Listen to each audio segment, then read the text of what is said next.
এই আমার বাবার জন্মদিনে একটা জিনিস আমি আসলে একটু অন্যভাবে একটু চিন্তা করলাম, নিলাম আর কি। আমার আজকে দুইটা ভাইয়া আসলো। দুইটা ভাইয়া হচ্ছে আমার খুব কাছের মানুষ। তারা তো নহসপুলি কখনো আসলো না, তাদেরকে আমি ঘুরালাম, পুরা নহসপুলি ঘুরালাম। আমার কাছে আসলে ব্যাপারটা হচ্ছে, আমি একটা জিনিস আগেও জানতাম, এখন আসলে আরেকভাবে একটু দেখলাম যে নহসপুলিতে আসলে আমি অনেক কিছু ভুলে যাই। যে শহরের মধ্যে আমার অসুবিধাটা কি, ইন্টারনেট নেই, কি করব, কিছু তো করার নেই, ঘরে বসে বসে কি করব। কিন্তু এখানে দেখলাম যে আমি তো ডেটা কিনে আনলাম, মোবাইল ডেটা কিনে আনলাম, ভাবলাম ইন্টারনেট না থাকলে কি করব। ফোন তো ধরেই না এখানে আসার পরে, ফোন তো লাগে না এখানে। কি সুন্দর একটা জায়গার মধ্যে, শুধু এই আবহাওয়াটা নিলে, এই রোদটা, এই বাতাসটা নিলে একটু অন্যরকম লাগে। আমি গিয়ে দেখলাম আমার বাবা যেই মার্বেলের ওই স্ল্যাবের মধ্যে যে নামাজ পড়তো, এবং ওই দিকে যে একটা চেয়ার বসায় আছে, এইখানে যেটা আছে, আমার শুধু মাথায় পড়ে যে আমরা মানুষ হিসাবে এত জিনিস চাই কেন। আমি যেমন মাঝে মধ্যে মনে করি, আমার যদি নতুন আইফোনটা থাকতো, আমার যদি নতুন এয়ারপডস প্রোটা থাকতো, এই কম্পিউটার থাকতো, এই গাড়ি থাকতো। কিন্তু এখানে এসে তো সব ভুলে যাই। এখানে এসে মনে করি যে শুধু ওই জায়গায় একটু বসি, এগুলো ভুলে যাই, একটা আরাম পাওয়া যায়। কি টেনশন টুনশন, এইটা লাগবে ওইটা লাগবে, এইটা ওইটা সব ভুলে যাই। আমি যেমন একজন মনোরোগ বিশেষজ্ঞ হতে চাই, সাইকোথেরাপিস্ট হতে চাই। আর ব্যাপারটা হচ্ছে, একটা মানুষের যদি বিষণ্ণতা থাকে, প্রকৃতির মধ্যে থাকলে কিন্তু এটা খুব খুব সাহায্য করতে পারবে ওনাকে। কতগুলা ওষুধ আছে অ্যান্টি ডিপ্রেসেন্ট, কতগুলা ট্রিটমেন্ট আছে। একটা তো আছে ডাকে ইলেকট্রোকনভালসিভ থেরাপি। যখন একটা মানুষের তীব্র ডিপ্রেশন কোনোভাবেই যায় না, অ্যানেস্থেসিয়া দিয়ে মাথায় দুই জায়গায় দুইটা ইলেকট্রোড দিয়ে একটা শক মারে ব্রেনের মধ্যে। তাহলে ইন্টারনেট অফ করলে, ইন্টারনেট কাজ না করলে কি করে মানুষ, অফ অন, তারপর মাঝে মাঝে ঠিক হয়ে যায় না, ওরকম।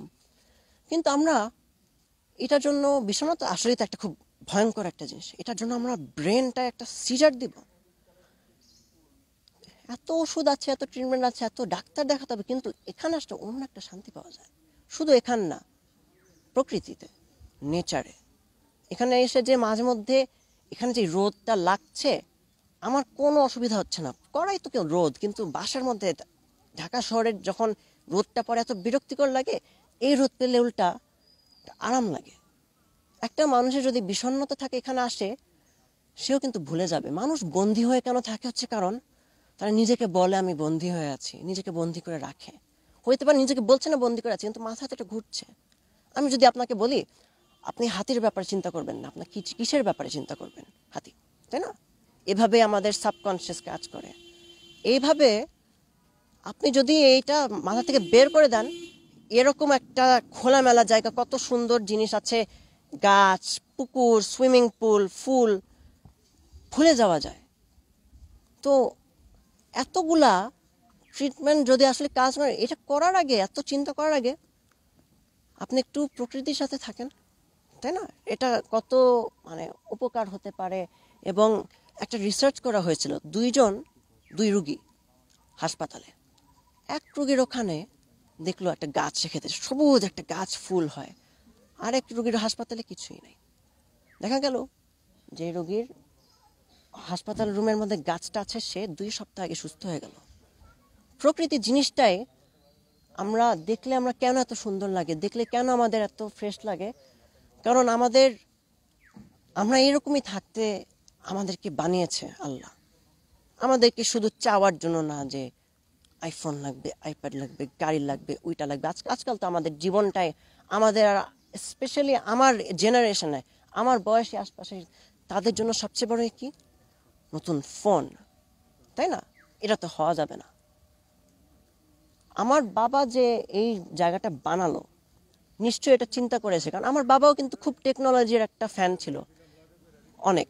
কিন্তু আমার বাবা, সে কিন্তু নহসপুলি বানাইছে, নহসপুলিতে অনেক, most of his life say spend করলো।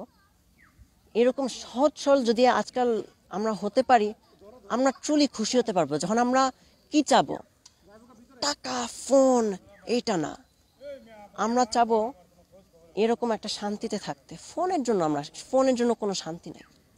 আবহাওয়া, এই চাওয়াটা কমাতে হবে।